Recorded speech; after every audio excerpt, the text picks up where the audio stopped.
Hello, YouTube. I'm Vince White. I'm an employment attorney.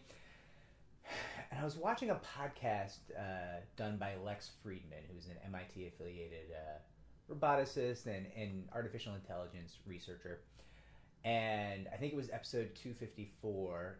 He had a guest on, and he was discussing the lockdowns, the COVID lockdowns, and how they protected the laptop class, but not really any of the lower middle class or lower class workers, the essential workers who actually had to go in, right? The people packing meat in a meat packing plant, the people driving Ubers, the people working in retail, all these people who were essential and we cheered for while we made them go to work and they died, right? In droves.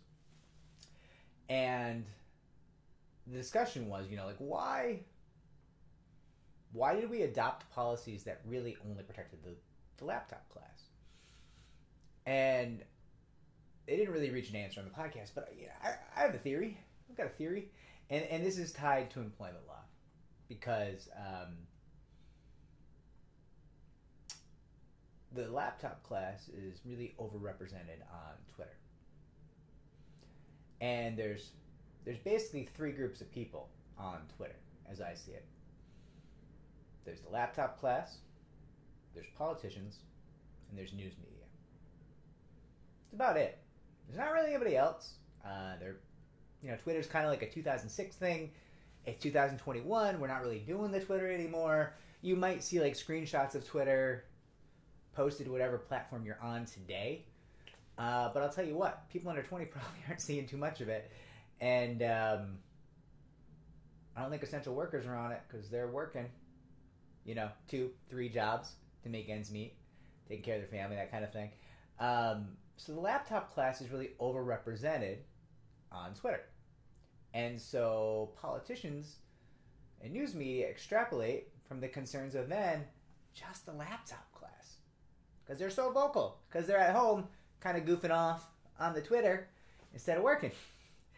And it's not that funny because, this cost people's lives, right? We created policies that only protected kind of a small portion of the society.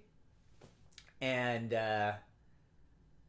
not for nothing, the laptop class tends to be overwhelmingly Caucasian, right? So there's a race aspect too to this. We made policies that harmed protected classes, non-white demographics, people of color, and we just kind of ignored that it happened. We're not talking about it, but we probably should.